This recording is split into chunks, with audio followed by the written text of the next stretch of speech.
Minus alpha plus beta, दोनों minus के हैं, और प्लस एल्फा बीटा, ये भी पी एक्स है, और यहाँ भी कंपेयरिंग करके a x square plus b x plus c. अब आपको जनरली इनसे कंपेयरिंग करनी है। तो पहली कंपेयरिंग का मतलब होता है कि आपके पास एक्स स्क्वायर का मल्टीपल 1 है, यहाँ भी 1 होना चाहिए। 1 करने के लिए मुझे ए को एलिमिनेट करना है, इसलिए इसको सोल्व करते हैं। तो यहाँ इसको सोल्व करके इस फॉर्म में ले आते हैं।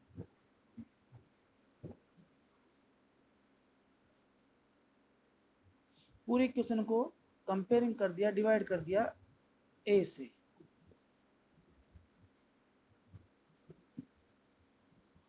अब ये दोनों इक्वेशन कंपेयरिंग हो सकती है। यहाँ पर इससे पहले एक साइन लगाते हैं, ये कांग्रेस का साइन होता है। कांग्रेस मतलब इक्वलेंट हो सकती है। इक्वलेंट करने के लिए मैंने डिवाइड करा और अभी इक्वल कर दिए, यहाँ 1 है, बराबर है। अब इससे कंपेयरिंग करेंगे तो b अपॉन ए एल्फा प्लस बीटा, यह माइनस का था तो माइनस हम यहाँ यूज कर लेते हैं। सम ऑफ जीरोज हमेशा b अपॉन ए, b यहाँ पर्टिकुलर कोई ऐसी चीज नहीं है, ये मल्टीपल ऑफ x है। जहां पर x का मल्टीपल को b कहा गया है, ये स्टैंडर्ड फॉर्म है और इसी से नोटेशन लिए जाते हैं। ऐसे ही product of zero c upon a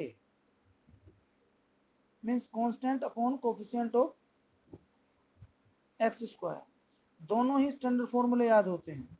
आप इससे या तो आपको दोनों के बारे में जानकारी होगी या फिर दोनों का सम और प्रोडक्ट दे रखा होगा। अगर आपको पॉलिनोमियल फाइंड करना है तो उससे दोनों वैल्यू होनी चाहिए हमारे पास। फॉर्मूला है पॉलिनोमियल का, ध्यान से रखना, ये याद रहना चाहिए आपको। एक्स स्क्वायर माइनस यहाँ पर सम ऑफ जीरोज एक्स और यहाँ पर प्लस प्रोडक्ट ऑफ जीरोज। इसको आप शॉर्टकट में ऐसे याद कर सकते हैं, x square minus S, S को आप डायरेक्ट सम ही याद कर लेना, और प्लस प्रोडक्ट को पी, ये पी एक्स स्क्वायर। कभी कभी यहाँ सॉरी पी एक्स, कभी कभी इसमें हमारे पास अपॉन में फ्रैक्शन में आता है, कोई से कॉमन ले लेते हैं, वो के पी एक्स कह देते हैं, के पी एक्स। तो के को अननोन कर देते हैं, यानी कि इग्नोर कर देते हैं, और पी एक्स आपके पास वही टर्म आती है। अब आपके पास दो कंडीशन है, या तो आपके पास ये वाली टर्म आएगी, इससे जीरोज का रिलेशन फाइंड करूंगा, या जीरोज दे रखी होंगी उससे आपको पॉलिनोमियल फाइंड करना पड़ेगा। मैं दोनों ही कंडीशन में आपको क्वेश्चन करा देता हूँ। नेक्स्ट एक्सरसाइज भी इसी पर रिलेटेड है। इसमें आपको एक क्वेश्चन गिवन है, सपोज करो मैं आपको, इसमें बहुत सारे क्वेश्चन है, मैं एक क्वेश्चन अपनी तरफ से ले लेता हूँ, आपको इसमें अपना आप करने हैं। -5x plus 7 is equal to P X plus is equal to P X. यहाँ उसने पूछा है find the relation of zeros, तो आप लिखेंगे if alpha and beta are the zeros of equation then -5/3। इसको आप सोल्व करेंगे 5/3 and alpha beta means product of the zero is equal to 7/3। वो आपसे कहता है वेरीफाई करो, तो वेरीफाई करने के लिए इसको फैक्टराइज करना पड़ेगा। फैक्टराइज करके आप इस रिलेशन को सॉल्व कर सकते हैं। अगर दूसरा क्वेश्चन होगा तो उसमें, ये पहले टाइप का क्वेश्चन है, दूसरे टाइप का, वहाँ पर आपको एल्फा सपोज करो 2 और बीटा -3, या डायरेक्ट सम और प्रोडक्ट भी दे सकता है। आपसे वो कह सकता है सम ऑफ जीरोज -1, यहाँ इनका सम किया मैंने, और प्रोडक्ट ऑफ जीरोज -6। आपके पास एक्सरसाइज में क्वेश्चन इस फॉर्म में दे रखा है, सम और प्रोडक्ट। आपको पॉलिनोमियल फाइंड करनी है, तो आप लिखेंगे P X is equal to X square minus sum X plus product, कितना आया -6। सोल्व करेंगे X square plus X, one नहीं लिखते कभी भी अलजेब्रा में, और यहाँ पर वन के मल्टीपल में कोई हो, अगर सिंगल वन है तो -6। अगर आप इसे सोल्व करेंगे तो इसके फैक्टर यही आएंगे, क्योंकि इसके फैक्टर हो जाएंगे 3 2 जा 6, और 3 2 जा 6 में डिफरेंस हमारा 1 आना चाहिए, तो यहाँ डिफरेंस 1 आ। तो ये सेकंड एक्सरसाइज आपकी इस पर बेस्ड है। अभी जो नेक्स्ट है थर्ड एक्सरसाइज, उसमें आपको क्यूबिक पोलिनोमियल के लिए है, आपको लॉन्ग डिवीजन मेथड आना चाहिए। अगर किसी को नहीं आता है तो समझ लो वो अलजेब्रा में प्रॉब्लम आएगी उसकी। मैं आपको लॉन्ग डिवीजन मेथड सिखा देता हूँ। यहाँ पर कभी कभी क्या होता है, आपको 2 जीरोज या 3 जीरोज, एक होता है hit and trial method, hit and trial method. इसमें आपको कोई भी पॉलिनोमियल गिवन होगा, सपोज करो दे दिया, कोई भी हो सकता है 3x² माइनस 2x और +1, -1 ही दे देते, चलिए माइनस, यहाँ क्यूब ले लेते हैं। अब आपको इसको जीरोज फाइंड करनी है, तो जीरोज फाइंड करने में हिट एंड ट्रायल मेथड का मतलब है कि मैं एक्स से कोई भी रैंडमली वैल्यू लूंगा।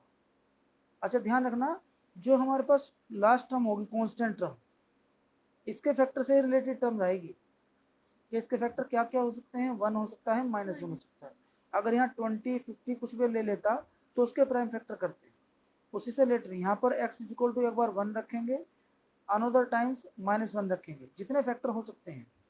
आप सोल्व करेंगे तो आप यहाँ लिखेंगे P1 मीन्स x की वैल्यू 1 रखेंगे, यहाँ पर आएगा 3, 1 का क्यूब 1 ही होगा, -2 -1 इज इक्वल टू 0।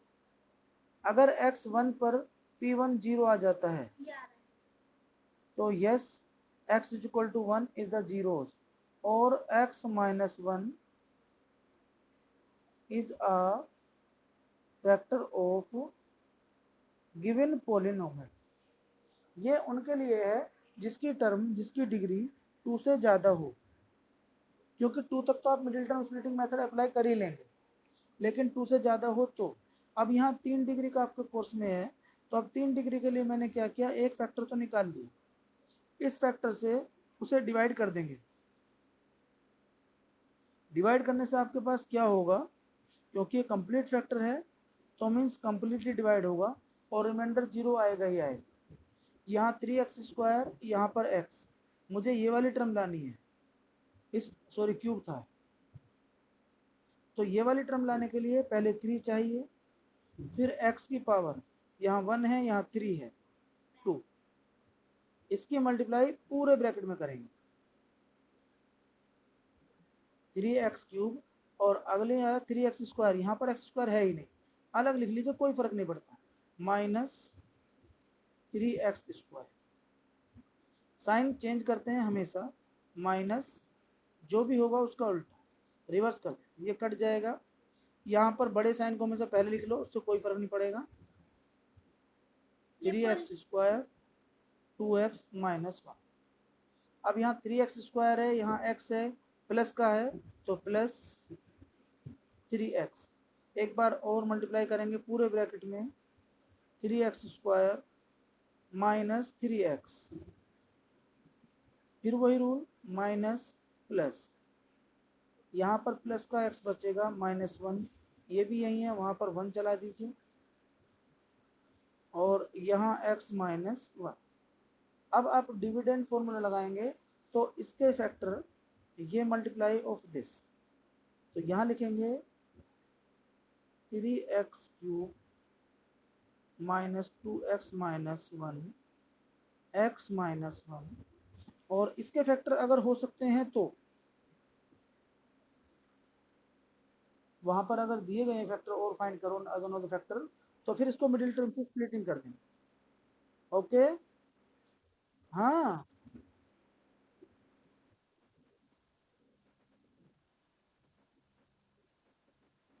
मैंने कहा था लाइट का। अरे अभी अभी अभी देवांश बता रहा है, देवांश कब बोला था टेस्ट? हाँ, कहाँ चला गया?